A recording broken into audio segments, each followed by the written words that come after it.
Welcome to A Happy Donor, where fresh ideas and fundraising meet.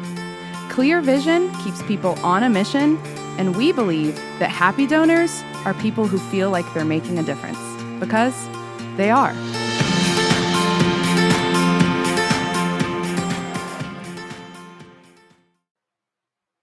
What's going on, all you happy people? I am Steve Parker, one of your co-hosts today, joined by Bree Garvin of Qtego. Welcome to A Happy Donor podcast, where we believe that a happy donor makes the dream work. Right, Bree? Absolutely. We have a beautiful friend with us today, Jennifer Dobbs of the ArtsBridge Foundation, Atlanta Metro, amazing institution. You guys are just taking over the video production on highlighting incredible youth doing amazing things on stage, right? That's right. Yeah. That's right. Yes. So ArtsBridge Foundation provides arts education programs throughout the entire state and even some neighboring states for K through 12 students. And we have several main programs. We offer field trips to the Cobb Energy Center so that students can get some hands-on learning, some experiential learning that ties into their classroom curriculum and to the Georgia Standards of Excellence. We also have family programs wherein we partner with community organizations to provide families transportation and tickets to come as a family and experience the arts together so that we can get them excited from an early age. We have a professional development umbrella of programs. So students who want to hone their skills a little bit more, we have Broadway stars teach master classes. We partner with the National Organization for College Admissions Counseling to host the state's only performing and visual arts college fair that is free every year. Wow. Yeah, so exciting. And we also have the now 4-time Southeast Emmy Award winning Georgia High School Musical Theater Awards / Schuler Awards program, which celebrates excellence in high school theater throughout the state of Georgia. So, what's our main mission and vision? We want to expand arts education programming for students and make sure the arts are accessible to everyone. Mm-hmm. And I do mean everyone. So it's so exciting to be here. And one thing you can always do too is you can be following along with me on our website, www.artsbridgega.org. My info's on that website. I am so happy to talk as much as you want about all that we do. And you do. You have to go there and follow it because you guys are always hosting, always talking about, interviewing, anything you can think of arts related.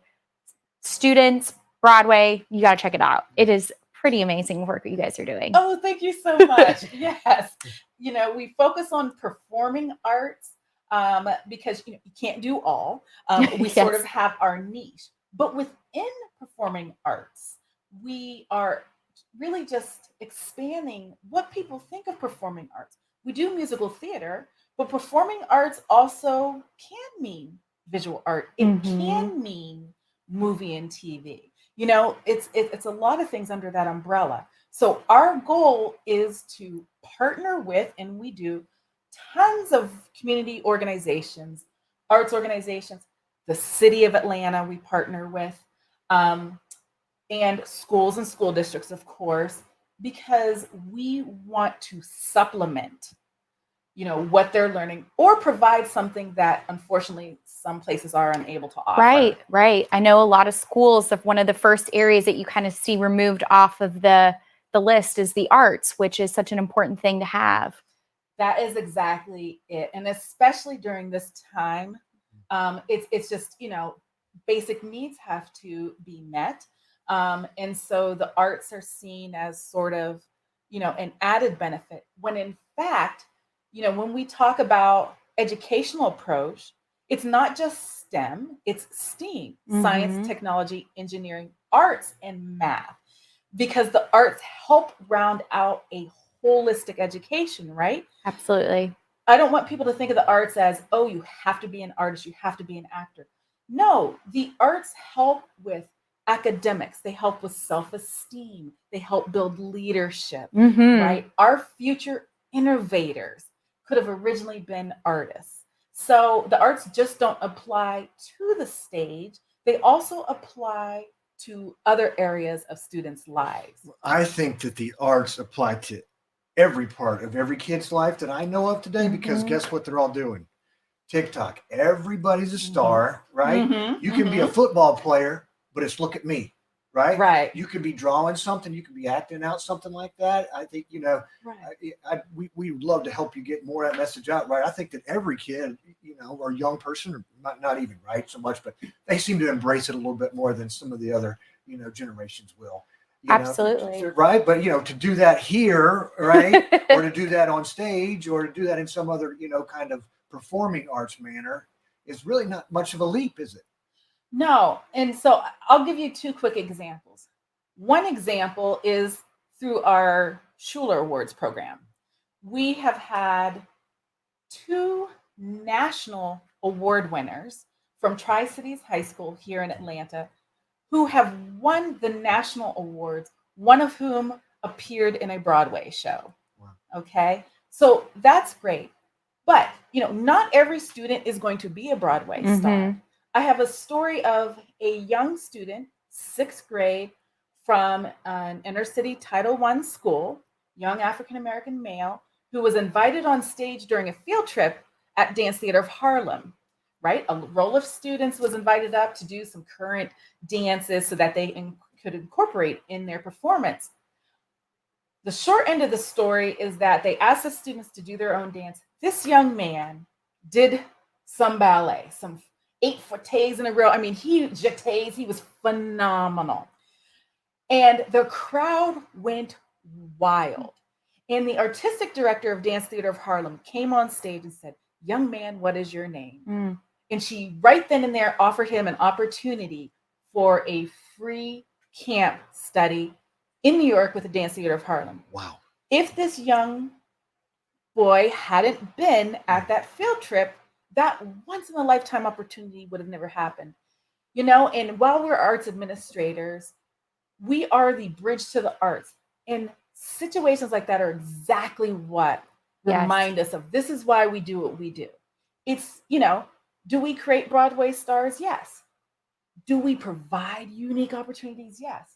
Do we sometimes just give people the strength to be themselves? Mhm. Empower these Yes. kids. Yeah, to do empower 'em. art. Exactly. Empower them Artistic. and show them something that they may not have ever been able to see, There you go. to sit in front of a performance. Absolutely. The feeling of, I call them the booters, now that I'm a grandma, these little pre-K booters who are dressed up in their tutus and they have their books or their matching t-shirts when they come with their schools and they walk in the venue and say, "I've never been here. This is a mansion," or "Wow," or Yeah. "Can I do this?"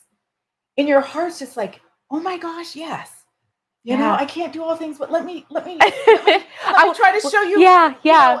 At least open up the possibility for you. That Absolutely. that you're not a silo. Right. It's a wonderful gift to be able to do that. And you guys have been giving gifts continuing even through COVID.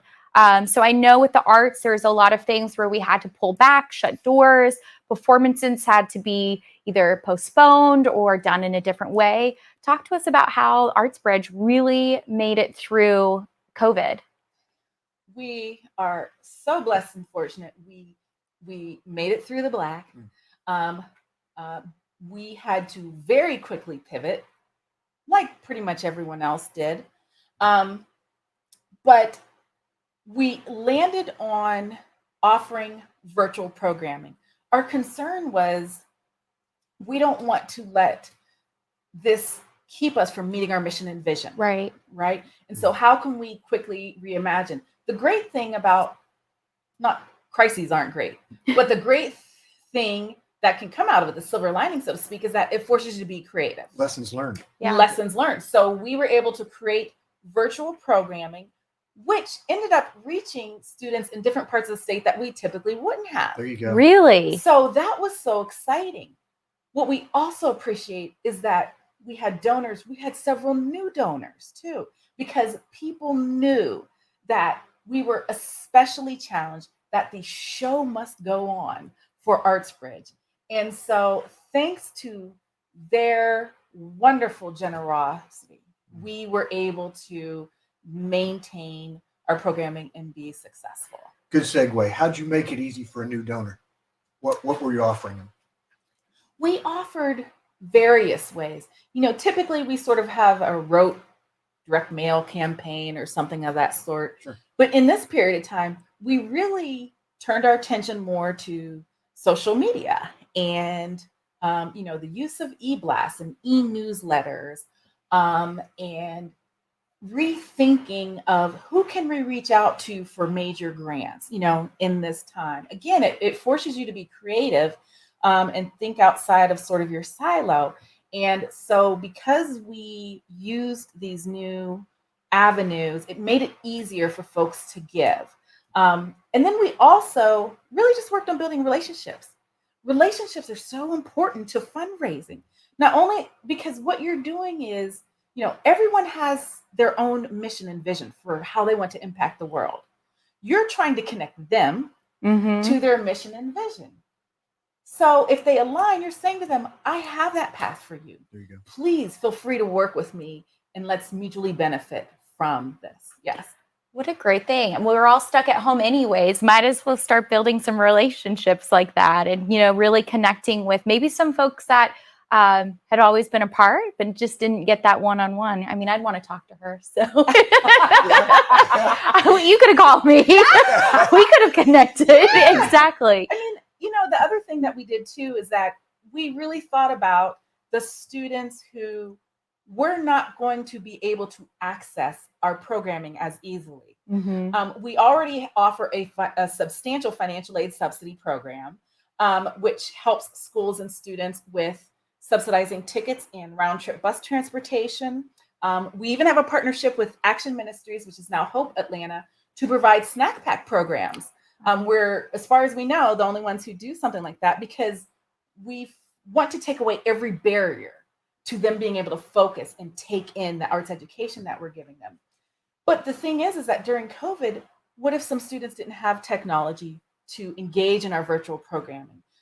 So therefore, it made it even more difficult. So what we did was we are now working on a lot of outreach programs where we're going to take the arts into the community. We're actually soon going to be partnering with YMCA of Metro Atlanta to bring some arts programs to some of their branches. Really? That'd be Yes. fun. Oh my gosh. That's peanut butter and jelly right there. Yes, you got yes. the kids there. And what Yeah. I think every kid, I don't know a kid who doesn't love music. Like when you're Yes. born, the first thing you learn is music and you can see little ones like Yes. going to it. You have them captive right there. Or the arts, drawing, painting, all those, Drawing, poetry, hip hop, I mean, Yes. just all of it. So we're going to bring that to them. And then we're also partnering with other organizations. For instance, like Center for Puppetry Arts. We're going to have a field trip at their location so that, students can go there and physically see this is how puppets are made.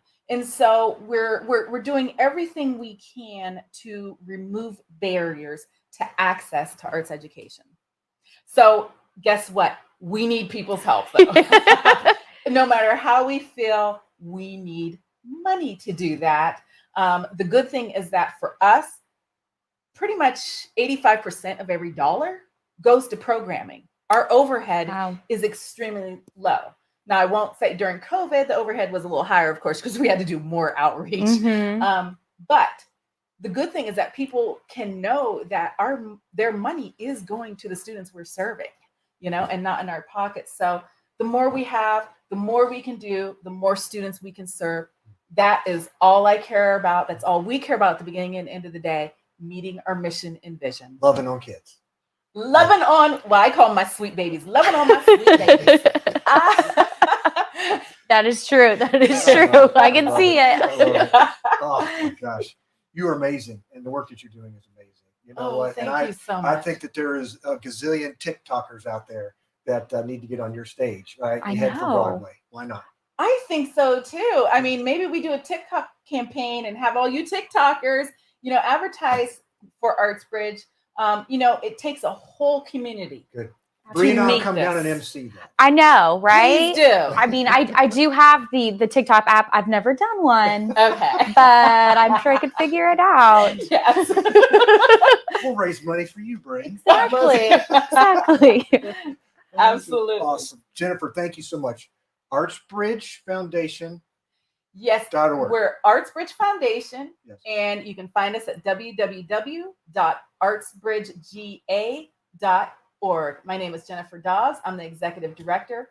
I am here to help you, help me, and the sweet K through 12 students we serve.